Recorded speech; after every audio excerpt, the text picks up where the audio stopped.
오늘이 누가복음 마지막 날입니다. 예, 2021년도 5월 9일 주일, 그러니까 5월 둘째 주일에 제가 시작했더라고요. 그래서 계산해 보면 중간에 제가 안식월을 2번 했잖아요. 안식월 2021년도, 2022년도 안식월 2달 빼고 또 외부 강사 이렇게 오셨던 주간을 빼면은 약 한 1년 6개월 정도 그렇게 걸려서 누가복음을 마치게 됐습니다. 하나님께 너무 감사드리고 누가복음 제가 설교 처음 시작할 때도 말씀드렸지만 이제 누가복음이 특징이 있잖아요. 특징 있는 복음서예요. 특별히 주변인들에 대한 관심이 굉장히 많습니다. 그래서 누가복음에는 유대의 사람들이 생각할 때 구원받을 수 없다고 생각했던 이방인들, 또 죄인들, 또 사마리아 사람들, 또 비교적 인권을 보장받을 수 없었던 여인들과 아이들이 하나님 나라의 중요한 멤버로 들어오는 장면을 우리가 누가복음에서 보게 됩니다. 사실 이게 남의 이야기가 아닙니다. 왜냐하면 저와 여러분도 유대인들이 볼 때는 구원받을 수 없었던 주변인이에요. 근데 하나님께서 철저히 외인으로, 약속에 있어서 철저히 외인이었던 저희들을 하나님의 구원받은 백성으로 삼아주신 것입니다. 물론 그렇다고 해서 하나님의 나라가 무분별한 나라는 아닙니다. 그래서 누가복음이 강조하는 게 뭐냐면 회개, 그다음에 죄 용서, 이걸 굉장히 강조하죠. 그리고 이 사람들이 구원받아서 하나님의 백성이 되게 할 때에 하나님께서 그 믿음 없는 것을 도와주시고 세워주시는 장면을 우리가 보게 됩니다. 알렉산드르 뒤마가 지은 몽테크리스토 백작이라는 소설을 여러분이 아실 겁니다. 그 소설의 주인공 당테스는 어떤 사람이에요? 장래가 촉망받는 항해사입니다. 근데 이 사람이 선주한테 잘 보여서 이제 사고로 죽은 선장 대신 선장으로 딱 내정이 됐어요. 그리고 자기가 사랑하던 여인과 약혼을 하게 됐습니다. 자, 좋은 일이 생기면 그것을 시기하고 질투한 사람이 생기게 마련이죠. 이 사람이 선장이 되는 걸 싫어하는 사람이 있었던 거예요. 이 사람이 약혼하게 될 그 여자를 짝사랑하던 남자도 이 주인공 당텍스를 싫어합니다. 그래서 모의해가지고 이 사람이 반역을 꾀한다라는 밀고를 해서 이 사람을 감옥에 쳐넣게 됩니다. 조사를 맡은 검사는 공교롭게도 이 주인공이 심부름하는 것뿐이에요. 이 편지를 누구에게 전해줘라. 이 편지를 받아볼 수신자의 아들이에요. 근데 이 편지 내용에 뭐가 들어가 있느냐? 엘바 섬에서 풀려난 나폴레옹하고 같이 이제 반역을 꾀하는 편지가 들어가 있는 거예요. 그러니까 자기는 내용도 모르는데 이 편지 때문에 이 사람이 밀고를 당하게 되고 붙잡혔는데 마침 조사하는 검사가 또 그 편지를 받을 사람이 아들이에요. 그러니까 이거 우리 아버지한테 가는 편지인데 이거 발각이 되면 아버지도 죽고 나도 출세길이 막힌다. 그냥 불태워버립니다. 그리고는 억울한 누명을 씌워서 이 사람을 종신형 먼 섬에다가 보내가지고 평생 감옥에 살게 하는 거예요. 나올 수 있는 가능성은 제로예요. 근데 거기서 어떻게 나오게 되느냐? 한 7년 정도 감옥살이를 했습니다. 근데 사각사각 소리가 나더니 옆방에서 노인네 한 명이 들어왔어요. 이 노인네는 자기는 탈출하기 위해 가지고 탈옥하기 위해서 이걸 7년을 땅굴을 판 거예요. 근데 바다 쪽으로 파가지고 나가야 되는데 엉뚱하게 옆방으로 파고 들어온 거예요. 방향을 잘못 알고. 그러니까 이 사람은 낙심이 된 거죠. 야, 7년 동안 팠는데 이게 뭐냐. 자기는 벌써 병들고 죽게 생긴 거예요. 그래서 자기는 이제 틀렸다고 생각합니다. 그리고 이 당테스한테 모든 걸 전수해줘요. 노하우, 그동안에 자기가 그 안에서 배웠던 노하우를 다 전수해 주는데 2년 동안 이 사람이 밖에 나가서 원수를 갚기 위해서. 자기는 왜 들어왔는지도 모르는데 이 노인네는 훤히 아는 거예요. 말만 듣고도 너 선장되는 걸 싫어하는 사람이 누구야? 너 결혼할 사람을 좋아하던 사람이 있었을 거야. 다 맞춰주는 거예요. 그래서 내가 이거 나가가지고 이거 복수해야 되겠다. 나갈 길을 가르쳐 주는 거예요. 그러면서 2년 동안 이 사람에게 나가서 새롭게 신분 세탁할 수 있는 실력을 갖출 수 있도록 교육을 시킵니다. 막 신학도 가르쳐 주고 문학도 가르쳐 주고 역사, 철학 막 공부를 시키는 거예요. 감옥에서. 그리고 귀족층이 사용하는 예의 범절을 가르쳐 줍니다. 그리고 언어도 막 독일어, 이탈리아어, 그리스어 막 소설이니까 그렇지만 이걸 2년 안에 다 맞추는 거예요. 예. 우리는 2년 안에 못 하죠. 근데 이제 소설이니까 가능합니다. 2년 안에 이걸 싹 마스터해주고 죽기 직전에 이 사람이 뭐까지 가르쳐 주냐면 어느 섬에 숨겨놓은 보물이 있다는 걸 가르쳐 줘요. 예. 그래가지고 이거 내 돈인데 내가 쓰지 못하니까 네가 써라.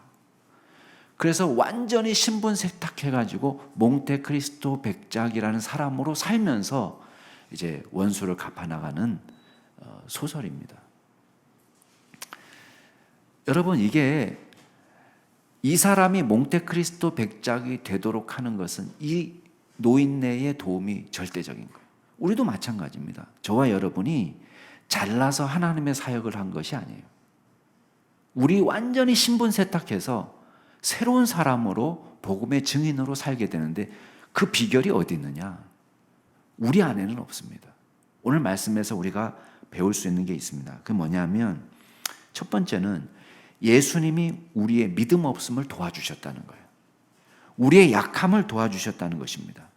여러분, 12제자에 들려면 어느 정도의 영성이 필요하다고 생각하십니까? 오늘 말씀에 보면은 우리가 기대하기로는 12제자쯤 되려면 정말 특별한 영성이 있어야 되고 특별한 학벌이 있어야 되고 특별한 소유를 가져야 되고 너무 평범해요. 예수님이 지금 부활하신 이후에 11제자들 앞에 그리고 다른 제자들이 모여있는 앞에 오늘 나타나셨습니다. 드디어 엠마오로 갔던 두 제자가 와서 예루살렘에 와서 한창 자기가 만난 부활하신 예수님을 이야기하고 있었어요. 그때 예수님이 나타났습니다. 그때 제자들 반응을 한번 보십시오. 37절 38절 말씀 한번 보시기 바랍니다. 거기 보면 눈에 띄는 단어들이 나와요. 놀라고 무서워하고 영으로 생각하는지라. 무슨 말이에요? 유령으로 생각했다는 거예요. 두려워하고 의심이 일어나고 있다. 41절 말씀에도 보면 믿지 못하고 놀랍게 여기고. 자, 제자들의 감정을 한번 정리해 보십시오. 두려움, 놀라움, 의심, 기쁨도 있긴 있어요. 그렇지만 100% 확신하지 못하고 있습니다. 눈으로 보고 있는데도 유령처럼 생각하고 있습니다. 예수님께서 이 제자들을 보고 얼마나 한심하셨을까요? 근데도 예수님이 절망하지 않습니다. 실망하지 않고 인내와 사랑으로 제자들을 대해주십니다. 39절 말씀, 40절 말씀 같이 한번 읽어볼게요. 39절, 40절 시작. 내 손과 발을 보고 나인 줄 알라. 또 나를 만져보라. 영은 살과 뼈가 없으되 너희 보는 바와 같이 나는 있느니라. 이 말씀을 하시고 손과 발을 보이시나. 나를 봐라. 유령은 살과 뼈가 없지만 나는 너희들이 보는 것처럼 살과 뼈가 있다. 와서 좀 만져봐라 라고 말합니다. 그래도 제자들이 반신반의해요. 잘 믿지 못해요. 그랬더니 어떻게 합니까? 41절, 42절, 43절 같이 한번 읽어볼게요. 시작.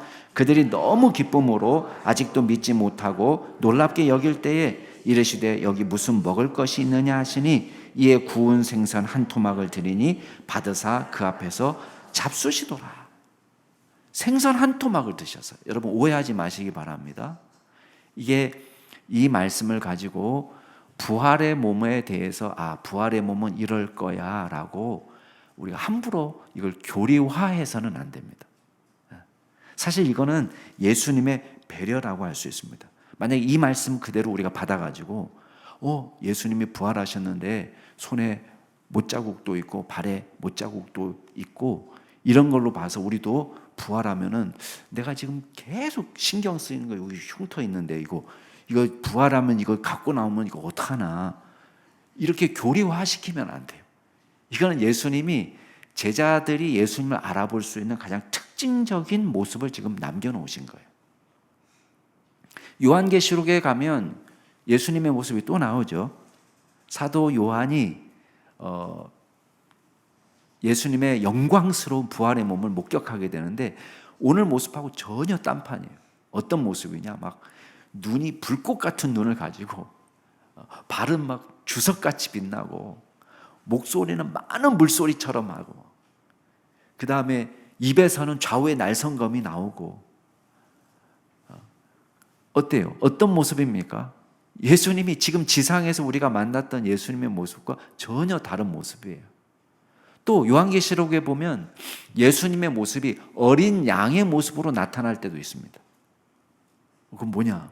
저 어린 양인데 그러니까 예수님의 부활하신 몸이 곧대곧대 달라져요. 그러니까 우리가 부활의 몸에 대해서는 모르는 게 너무 많습니다. 야, 부활한 다음에도 생선 한 토막 드셨대. 우리 부활한 다음에도 맛있는 거 많이 먹을 수 있대. 이렇게 교리화하면 안 된다는 거예요. 그것도 워낙 제자들이 지금 믿지 못하니까 제자들을 향한 배려입니다. 예수님이 살과 뼈가 있다는 것을 보여주시기 위해서 구운 생선 한 토막을 드십니다. 야, 부활해도 이 세상의 음식이 꼭 필요하대. 천국에는 아마 불고기도 있고 생선 한 토막은 분명히 있을 거야. 이렇게 이제 교리화하면 안 된다는 걸 말씀드리는 거예요. 자, 그래도 믿지 못하니까 어떻게 합니까? 믿음 없는 제자들을 위해서 하나님의 말씀을 가르쳐 주고 있습니다. 말씀이신 예수님이 이 땅에 오셔서 진리 자체인 예수님께서 직접 말씀을 해석해 주고 있습니다. 이게 제자들을 향한 최고의 배려예요. 믿음이 너무 없으니까 44절 말씀 45절 말씀 같이 한번 읽어볼까요? 시작. 또 이르시되 내가 너희와 함께 있을 때에 너희에게 말한 바 곧 모세의 율법과 선지자의 글과 시편의 나를 가리켜 기록된 모든 것이 이루어져야 하리라 한 말이 이것이라 하시고 이에 그들의 마음을 열어 성경을 깨닫게 하시고. 자, 이미 3년 동안 제자들과 함께 있을 때에 하나님의 말씀을 가르쳐 주셨습니다. 근데 다시 한번 그때도 가르쳐 줬지만 그때도 예수님의 순환과 심지어는 부활까지도 가르쳐 주셨어요. 그러나 제자들이 흘려들어요. 깨닫지 못해요. 오늘 다시 예수님께서 가르쳐 주시는데 구약 성경, 모세의 율법, 선지자의 글, 시편, 이거는 제가 지난번에도 말씀드렸죠. 구약 성경 전체를 아우르는 유대인들만의 표현이라고. 유대인들은 구약 성경을 자기네 성경을 타나크라고 이야기합니다. 타나크. 타나크는 뭐의 약자냐면 티귿, 니은, 키읒 여기에 아만 붙인 거야. 아, 타나크. 알파벳으로 히브리 알파벳으로 티귿은 뭐냐? 토라. 니은은 느빔. 예언서를 말하는 거예요. 선지서. 선지서를 느빔이라고 얘기합니다. 선지자들이란 뜻이에요. 그다음에 성문서는 케투빔이라고 이야기합니다. 시편, 뭐 욥기, 잠언, 전도서, 아가 뭐 이게 다 들어가 있는 거죠. 그러니까 이거는 구약 성경 전체를 아우르는 유대인들의 표현이에요. 그러니까 구약 성경이 누구를 가르치고 있느냐? 예수 그리스도를 지금 주목하고 있다는 거예요. 그러니까 우리가 구약 성경 해석할 때도 중요한 성경의 해석 방향입니다. 우리가 구약에서 구약은 구약대로 해석해야 된다. 뭐 이렇게들 많이 이야기합니다. 물론 구약 자체로 우리에게 주는 의미도 있습니다. 그렇지만 결국은 구약 성경이 주목하고 있는 대상은 누구냐? 예수 그리스도를 주목하고 있다는 거예요. 그러니까 이게 예수님의 해석 원칙이에요. 예수님이 구약학을 하실 때에 중요하게 생각하는 게 뭐냐? 그 짧은 시간 동안 성경 공부를 할 때에 핵심적으로 보여준 것은 예수 그리스도라는 거예요. 이거를 가르쳐 주시고 마음을 열어서 깨닫게 하고 있습니다. 믿음이 없는 제자들 지금 돕고 계신 거예요. 여러분, 우리는 어떻습니까?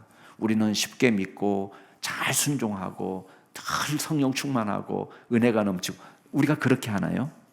예, 아닙니다. 미안하지만 우리 그런 존재 아닙니다. 우리는 너무 약합니다. 우리는 하나님의 사역에 최적화된 사람인가요? 아닙니다. 우리는 그렇지 못한 사람입니다. 심지어는 허물로 죄로 죽었던 사람이라는 것조차도 제대로 알지 못합니다. 병의식이 있어야 의사를 찾아갑니다. 내가 좀 이상하다 해야 의사를 찾아갑니다. 근데 많은 사람들이 내가 죄인이라는 것조차 깨닫지 못하고 살아갈 때가 많습니다. 여러분, 이사야는 타락한 백성들의 현주소를 이렇게 표현합니다. 그 발이 행악하기에 빠르다. 여러분, 우리의 몸이요, 얼마나 죄악에 최적화됐는지를 보여주는 거예요. 발은 어디로 빨리 달려가느냐? 악으로 빨리 달려간다는 것입니다. 남의 무지한 사람의 피를 흘리는데 재빠르다. 생각은 항상 악하다. 그래서 그 결과는 파멸과 황폐뿐이다. 그들은 평강의 길을 알지 못하고 정의도 없고 심지어는 굉장히 창의적이에요. 구분기를 스스로 만들어낸다 그랬습니다. 그러니까 죄를 짓는데 창의성을 발휘하는 거예요. 그게 기발해요. 기발해요. 와, 어떻게 저런 생각을 할까? 컨닝 페이퍼를 만드는 방법들을 제가 한번 검색해 본 적이 있어요. 컨닝하려고 한 건 아닙니다. 근데 이 세상에 얼마나 많은 컨닝 방법이 있는지를 제가 조사해 보니까요, 정말 기상천외예요. 요새는 뭐 커피 같은 것도 들고 들어가잖아요. 이 뚜껑 커피 컵에다가 보통 이제 제조 연월리 써지고 막 이렇게 하잖아요. 그게 얼마나 잔잔한 글씨예요. 근데 그 정도의 글씨에 여기 뚜껑에다가 잔뜩 기록해 놓은 거예요. 심지어는 막 이 안에까지도 기록해 놓은 거예요. 이렇게. 여기 안에 손바닥에 적는 건 저는 본 적이 있습니다. 근데 이 안에 적는 건 제가 본 적이 없습니다. 해봤다는 건 아닙니다. 오해하지 마세요. 얼마나 기상천외한지 모릅니다. 보이스피싱 날마다 진화합니다. 세상에 그걸 연구할 시간이면 내가 부지런히 돈을 벌겠다 할 정도로 온 마음과 뜻과 정성을 다하여 졸지도 아니하시고 주무시도 아니하면서 그 방법들을 연구해내는 거예요. 여러분, 이 땅에 오신 예수님이 보여주신 사랑이 뭡니까? 우리 같으면 그냥 탁 분질러버리고 밟아버리고 끝낼 것 같아요. 근데 주님이 보여주신 사랑은 그거예요. 상한 갈 때도 꺾지 않고 꺼져가는 등불도 심지도 끄지 아니하시고, 우리는 예수님께서 찾으시는 인물이 어떨 거라고 생각하십니까? 무성한 나무, 활날 타오르는 불꽃 같은 인생을 찾을 것 같습니까? 여러분, 주님은 상한 갈대 같은 인생, 꺼져가는 심지 같은 인생을 부르셔서 포기하지 아니하시고 당신의 제자로 삼아주신 것입니다. 평범한 제자들을 택하셔서 넘어지고 쓰러지고 의심하고 불신하고 두려워하고 담력이 약한 이 제자들을 일으키셔서 하나님의 사역자로 세우신 것입니다. 여러분, 바울의 고백은 무엇입니까? 우리 자신을 보라는 거예요. 우리의 육체 속에서 능한 자가 많지 않고 문벌 좋은 자가 많지 않고 세상에 미련한 것들을 택하셔서 지혜 있는 자들을 부끄럽게 하시고 세상에 약한 것들을 택하셔서 강한 자들을 부끄럽게 하시고 세상에 천한 것, 멸시받는 것들을 택하셔서 있는 것들을 폐하려 하셨다. 여러분, 이게 주님이 우리에게 베풀어 주신 사랑입니다. 저와 여러분의 믿음 없음을 도우신 하나님, 우리에게 믿음 주시고 능력 주셔서 사역하게 하시는 그 하나님의 사랑을 기억하는 믿음의 종들이 될 수 있기를 바랍니다. 두 번째, 우리가 기억할 게 있습니다. 그러면 우리를 포기하지 않고 주님이 붙잡고 계시는 이유가 무엇입니까? 무엇을 위해서입니까? 한마디로 말하면 복음의 증인으로 저와 여러분을 세워주셨습니다. 48절 말씀을 한번 보세요. 거기 보면 너희는 이 모든 일의 증인이라 라고 말씀합니다. 자, 아까도 말한 것처럼 무엇을 증거하는 거예요? 중심 주제는 뭐예요? 예수 그리스도예요. 예수 그리스도. 아까 44절 말씀에 사실 한 절에 탁 나와 있지만 그 당시에 생생한 성경 공부 현장을 우리가 녹화하지 못한 게 너무 아쉬울 뿐이에요. 예수님이 어떻게 말씀하셨을까 너무 기대가 되고, 생생한 성경 해석을 해주셨는데 그 중요한 원칙이, 성경의 중심 주제는 예수 그리스도다. 그래서 구약만 착실히 읽어도 메시아가 예수 그리스도라는 것을 발견할 수 있게 하셨다는 것입니다. 리 스트로벨이 지은 예수는 역사다라는 책이 있습니다. 거기 보면 루이스 라피데스라는 그 유대인 출신 목사님 이야기가 나옵니다. 이분은 어렸을 때부터 회당을 다니면서 성경 공부를 했지만, 율법을 공부했지만 성경을 그렇게 진지하게 연구해 본 적은 없었습니다. 자라면서 10대 시절에 방황하고, 부모님이 이제 너무 두 분 사이가 안 좋고 그러면서 약간 엇나갔어요. 그래서 무신론자가 돼버렸습니다. 마음의 공허함을 채우기 위해서 별거 다 해봐요. 한때는 금욕주의자로 살아보고, 반대로 완전히 끝간데까지 쾌락을 추구합니다. 마약에도 손대고, 성중독에 걸려서 파트너를 계속 바꾸고, 적극적으로 종교를 찾아가기 위해서 세계를 여행하면서 불교에도 빠졌다. 적극적인 사탄 숭배자로도 살았다. 난리법석이에요. 근데 이 사람이 자기 전도하는 사람을 자기가 비난하고, 나는 예수 안 믿는다고 그러는데, 그 사람이 예수님이 유대인으로 오셨는데 이 말이 쟁쟁해가지고 자기가 집에 가서 스스로 성경을 공부하기 시작한 거예요. 근데 놀라운 사실은 누가 가르쳐 주지 않아도요, 자기 혼자 성경을 읽어가는데 메시아를 대상으로 예언된 48가지 모든 예언이 예수님 안에서 다 이루어졌다는 걸 알게 됐다는 거예요. 그래서 자기가 절대 유대인들은 신약 성경을 읽으면 안 된다는 걸 알고 있지만, 자기가 신약 성경에 도대체 뭐가 기록되었을까 궁금하더라는 거예요.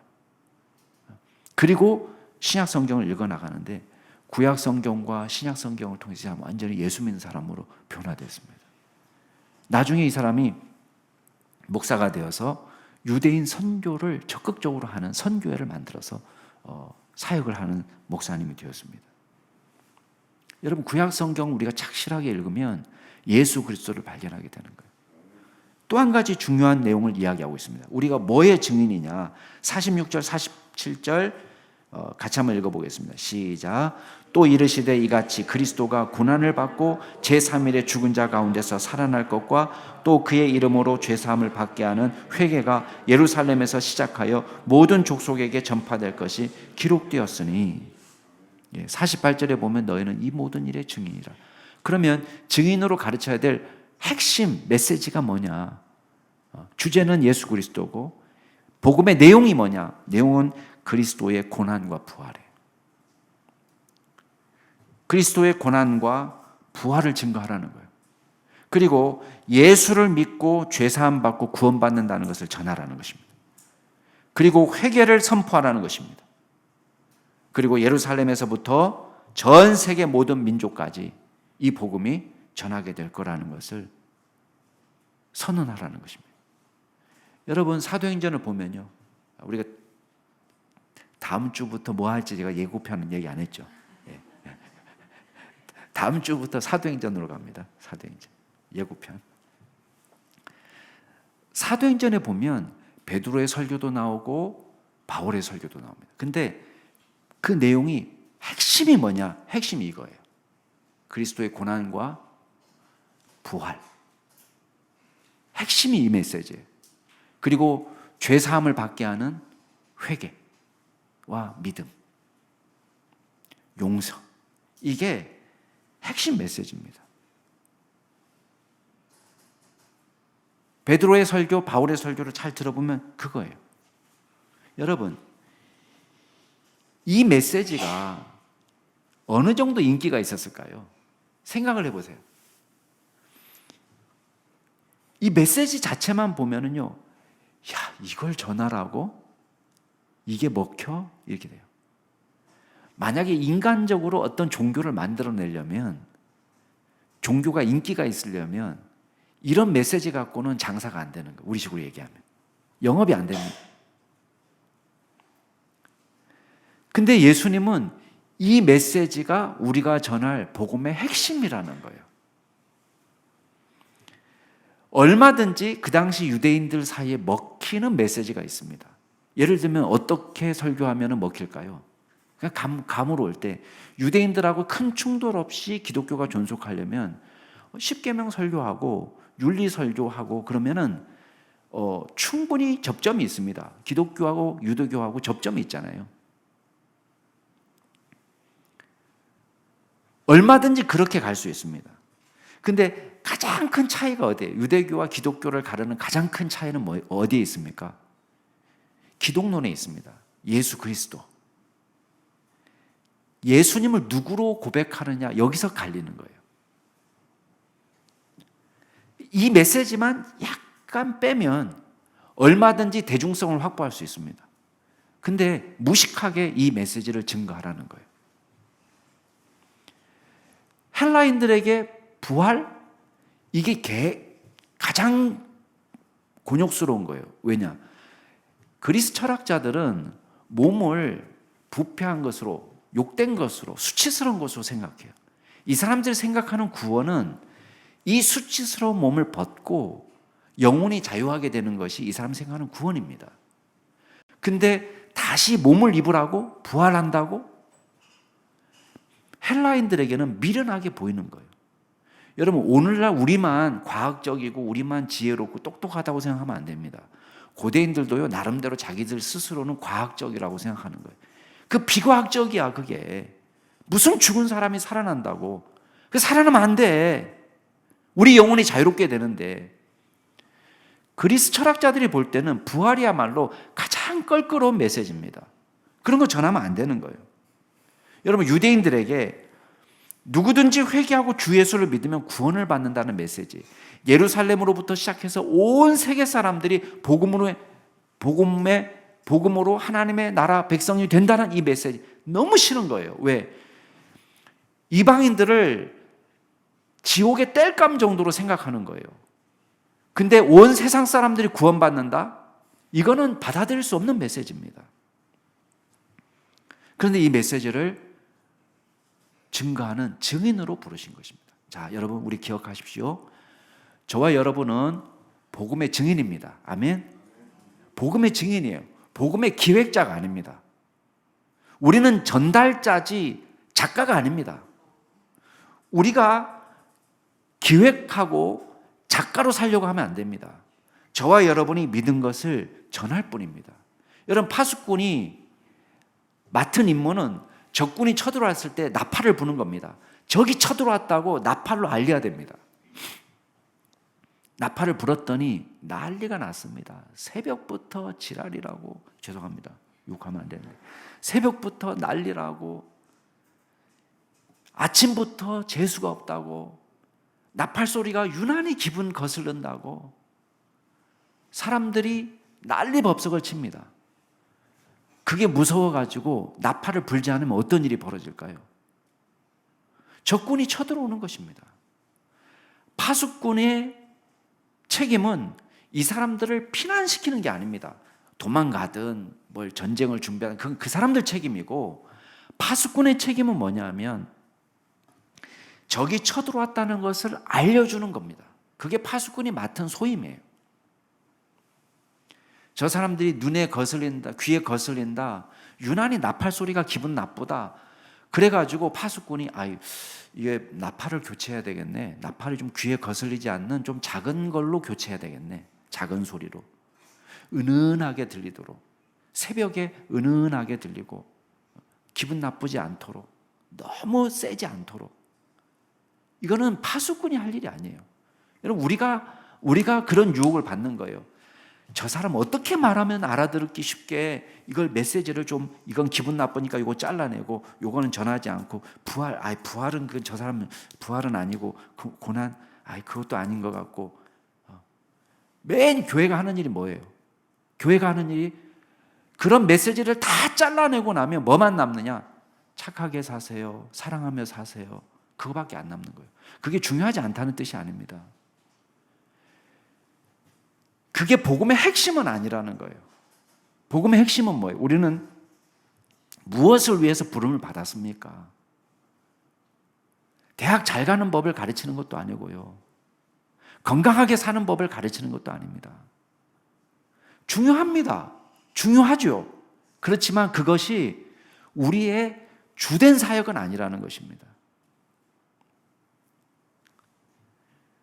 사람들이 십자가와 부활의 소식을 좋아하지 않을 것 같고, 죄나 회개나 그런 말 별로 좋아하지 않을 것 같고, 그런 건 우리의 생각이 아니에요. 우리가 생각할 것이 아닙니다. 우리는 증인으로 부름받았습니다. 맡겨진 메시지를 전하되 결과는 하나님께 맡기십시오. 부활의 증인으로 사는, 예수 그리스도의 증인으로 사는 믿음의 종들이 다 될 수 있기를 바랍니다. 그렇다면 이 일을 감당할 수 있는 비결이 어디 있습니까? 비결. 마지막으로 우리가 볼 것은, 자, 감당할 능력은 예수님이 주신다는 거예요. 복음의 결과는 예수님이 맺게 하십니다. 우리가 하는 일이 아닙니다. 예수님이 하시는 것입니다. 자, 49절 말씀 같이 한번 읽어볼게요. 49절 시작. 볼지어다 약속하신 것을 너에게 보내리니 너희는 위로부터 능력으로 입혀질 때까지 이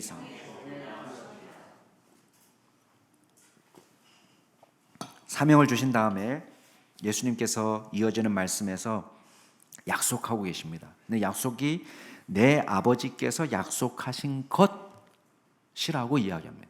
도대체 내 아버지께서 약속하신 것이 뭐지? 근데 힌트가 나옵니다. 위로부터 능력이 입혀질 때까지. 우리는 결과를 다 알고 있기 때문에 딱 누가 떠오릅니까? 성령님의 역사가 떠오르요. 성령님의 강림. 사실 다음 주 말씀에도 이게 반복이 됩니다. 다음 주에 승천 얘기가 나오기 때문에 오늘은 제가 승천 얘기는 좀 안 하겠습니다. 겹쳐지니까. 이 말씀도 반복이 됩니다. 예수님이 올라가시면서 내 아버지께서 약속하신 것을 너에게 보내실 때까지 기다리라고 이야기하면서 그 다음 구절에 성령님의 능력을 약속해. 성령의 능력을, 성령으로 세례를 받을 때까지.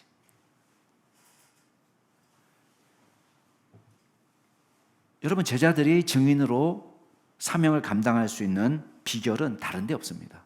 성령님의 동행. 제자들이 남다른 언변, 남다른 담력이 있었기 때문에 그걸 감당한 게 아닙니다. 우리 같으면 야, 이거 어떻게 하지? 근데 남다른 담력이 있고 남다른 언변이 있었기 때문에 아니에요. 바울도 말 잘했다는 말은 별로 없잖아요, 그죠? 고린도후서 10장에 가면은 그 바울을 평가하는, 물론 대적자들이 평가하지만은 그 대적자들이 바울을 평가할 때 이렇게 평가합니다. 야, 편지에는 무게가 있고 힘이 있지만 몸으로 대할 때는 약하고 말도 시원치 않다. 물론 대적자들의 비난이기 때문에 100% 확신할 수는 없지만 적어도 우리는 객관성 있는 메시지는 또 받고 있잖아요. 그 편지, 글에는 무게가 있고 힘이 있다. 이 말은 또 사실이잖아요. 그죠? 그러니까 완전히 거짓말은 아닌 것 같아요. 근데 육체로 대하면 몸이 약하고 말도 시원치 않고 우리가 생각할 때는 저 사람이 교회를 그렇게 많이 세운 개척자야? 저 사람이 그 위대한 선교사야? 그렇게 할 만한 사람이었다는 거예요. 자, 그럼에도 불구하고 우리는 바울을 통해서 얼마나 위대한 하나님의 역사가 나타나는지 알고 있습니다. 그 비결이 어디 있습니까? 성령님의 역사라는 거예요. 예수님을 3번씩이나 부인했던 베드로가 남다른 담력을 가졌다고 말할 수 있겠습니까? 근데 사도행전에 보면요, 담대히 설교합니다. 우리가 알기로 베드로가 많이 배운 분도 아닙니다. 다른 사람들도 그렇게 평가합니다. 그러면서 야, 이 사람 학문이 없는 범인으로 알았는데 제법 성경을 이런 평가가 나오고 있습니다. 왜 그렇습니까? 사도행전 보면요, 다른 비결은 없습니다. 베드로가 성령이 충만하여, 그렇게 기록되어 있습니다. 사내들인 공회가 베드로와 요한을 위협합니다. 다시는 민간에 더 퍼지지 못하게 이 사람들을 위협해서 이 이름 누구예요? 예수 이름으로는 아무에게도 말하지 못하게 하자. 이게 공의회의 결의였습니다. 공의회는 어떤 단체입니까? 어떤 기관입니까? 유대교 최고 법정 기관입니다. 예수님을 십자가에 못 박도록 주도한 기관입니다. 이 기관의 결의가 뭐냐? 다시는 이 사람들을 위협해서 예수 이름으로 전하지 못하도록 하자. 그리고는 베드로를 불렀습니다. 도무지 앞으로는 예수의 이름으로 말하지도 말고 가르치지도 마라. 입 밖에 내지 마라. 경고합니다. 여러분, 이게 한 개인의 경고가 아니라 사내들인 공의회의 경고입니다. 쉽게 말하면 어겼을 경우에는 내가 죽을 수도 있다는 위협입니다. 근데 베드로가 뭐라고 얘기합니까? 하나님 앞에서 당신의 말 듣는 거 하고 하나님의 말씀을 듣는 거 하고 어느 것이 옳은지 판단해 보십시오. 우리는 보고 들은 것을 말하지 않을 수 없습니다. 사내들인 공의회도 표면적으로, 내용적으로는 다르지만 표면적으로는 하나님의 말씀에 순종해야 된다는 것을 내세우고 있어요. 근데 이 베드로가 그걸 얘기하는 거예요. 당신도 아시다시피, 당신들도 아시다시피 하나님의 말씀과 사람의 말하고 어느 말씀을 더 들어야 옳습니까?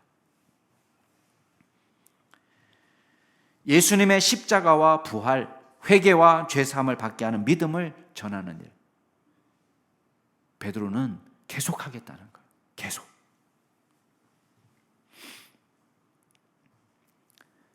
담력이 남다르느냐? 여러분, 예수님을 3번씩이나 부인할 때부터 우리는 알아봤잖아요. 베드로가요, 이 말을 하고 돌아갔는데 어떻게 했을까요? 막 용기가 충전해가지고 막 기세가 등등하고 이렇게 했을 것 같아요? 아니에요. 말은 이렇게 했지만 심장은 막 정말 쫄깃쫄깃한 거예요. 두근두근.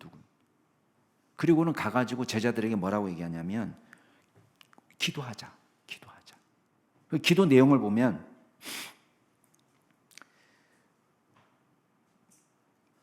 그들의 위협함을 굽어보시옵고 또 종들로 하여금 담대히 하나님의 말씀을 전하게 하여 주옵소서.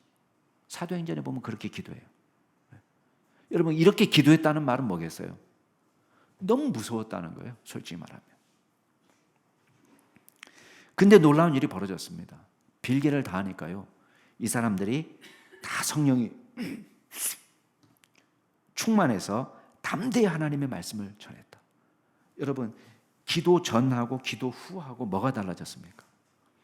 똑같은 사람이 똑같은 장소고 똑같은 환경이고 똑같은 위협이 있고 똑같이 목숨 걸어야 되는 상황입니다. 그러나 달라진 건 아무것도 없어요. 달라진 건 아무것도 없는데 뭐가 달라졌냐? 성령이 충만했다고 했어요. 여러분,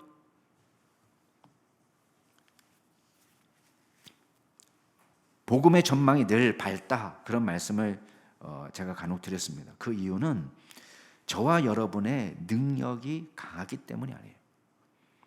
우리는 약점을 많이 가진 사람들입니다. 그러나 저와 여러분에게 성령의 능력이 있기 때문에 이 일이 가능한 것입니다. 우리가 하는 사역은 본질적으로 하나님의 일이에요. 하나님이 맡겨준 일이에요. 우리는 심부름꾼입니다. 그 일의 성패에 누가 제일 관심이 많겠습니까? 우리도 심부름 시켜보니까 압니다. 심부름 시킬 때 미덥지 않지만 그 일을 시킬 때 제일 관심, 그 일의 성패에 제일 관심을 기울이는 사람은 누굽니까? 심부름 시키는 사람이에요. 우리가 대단하기 때문이 아니라 주님이 우리와 함께 하시기 때문에 저와 여러분을 통해서 위대한 주님의 역사를 이루실 줄로 믿습니다.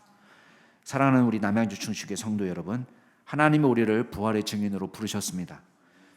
부활의 증인으로 살라고 하십니다. 복음의 증인으로 살라고 하십니다. 예수 그리스도의 증인으로 살라고 명령하십니다. 연약한 믿음을 도와주실 것입니다. 성령께서 깨닫게 하실 것이고 부족한 언변을 채워주실 것이고 우리에게 담력을 주실 것입니다. 담대하시기 바랍니다. 부족한 우리가 무엇을 할 수 있을까 두려워하지 마십시오. 기독교 역사와 복음의 역사는 기라성 같은 인재들을 통해서 이루어진 것이 아닙니다. 성령님의 능력에 사로잡힌 사람들을 통해서 이루셨습니다. 바울은 자기에게 자랑할 것은 약함밖에 없다고 말합니다. 평생 육체의 가시를 안고 살며 고통 속에서 사명을 감당했습니다. 그러나 바울의 기도를 들으신 하나님, 내 육체의 가시를 제거해 주세요. 하나님 뭐라고 얘기합니까? 내 은혜가 내게 족하다. 이는 내 능력이 약한 데서 온전하여짐이라.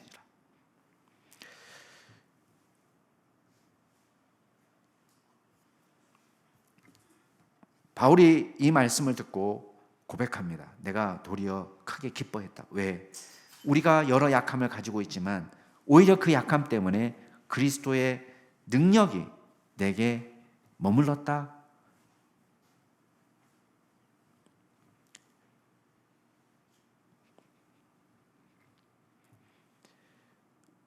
고백하게 된 것입니다. 우리의 약함이 결국 복음의 걸림돌이 되지 않을 것입니다. 저와 여러분이 하나님의 능력으로 강하게 죄 사역을 감당할 수 있는 은혜를 주실 줄로 믿습니다. 이 시간 같이 한번 기도하겠습니다. 기도하실 때에 우리가 두 가지만 놓고 기도하겠습니다. 첫 번째는 믿음이 약한 우리를 복음의 증인으로 불러주신 은혜에 감사하면서 나아가겠습니다. 두 번째, 우리가 기도하실 때는 순종하겠습니다. 감당할 능력을 허락하여 주옵소서. 우리를 통해서 복음의 능력이 나타나게 하옵소서. 우리 말씀을 생각하시면서 함께 통성으로 기도하시겠습니다. 존귀하신 하나님 아버지, 우리를 주님께서 기억하여 주시고 우리가 연약함에도 불구하고 우리를 복음의 증인으로 불러주신 은혜 감사를 드립니다. 아버지 하나님, 우리가 예수 그리스도의 증인으로 살겠습니다. 부활의 증인으로 살겠습니다. 하나님, 복음의 증인으로 살겠습니다. 주님께서 감당할 수 있는 능력을 저희들에게 허락하여 주옵소서. 이 세상에 살아가면서 복음의 능력이 나타날 수 있도록 저희들을 붙잡아 주옵소서. 주님께서 약속하신 성령의 놀라운 능력이 우리 가운데 늘 충만하게 나타나서 우리는 언변이 시원치 못하고 육신이 별 볼 일 없고 강하지 못하고 무지하고 부족하지만 주님께서 채워주신 은혜를 늘 감당하며 감사하며 기쁨으로 나아갈 수 있는 저희들 될 수 있도록 주님께서 역사하여 주시옵소서. 하나님, 우리가 이 세상을 바라보면 우리가 낙심하기 쉽지만 하나님 복음의 능력을 사모하며 믿음 안에 살게 하여 주시고 주님께서 베풀어 주신 은총을 사모하며 나아갈 때 하나님께서 부어주시는 그 은혜로 담대히 주의 귀한 사역을 감당할 수 있는 저희들 될 수 있도록 주여 인도하여 주시옵소서. 아버지 하나님, 지난 모든 기간 동안에 함께 하신 주님께서 저희들에게 늘 새롭게 하여 주셔서 주님의 귀한 역사를 이룰 수 있는 저희들 될 수 있도록 주여 인도하여 주셔서 아버지 하나님, 우리가 부족하지만 하나님의 은혜만 사모합니다. 주님께서 저희 모든 믿음의 성도들을 붙들어 주시옵소서. 하나님, 우리에게 담력을 주시고 하나님 용기도 주시고 하나님 이 땅에 살아갈 동안에 우리가 복음의 기획자가 아니라 복음의 전달자요 증인이라는 사실을 기억하며 우리가 맡은 소임을 열심히 감당하는 믿음의 종들이 다 될 수 있도록 주여 인도하여 주시옵소서. 주님께 모든 영광 올려드립니다. 감사드립니다. 주님을 찬양하고 영광 올려드립니다. 예수님께로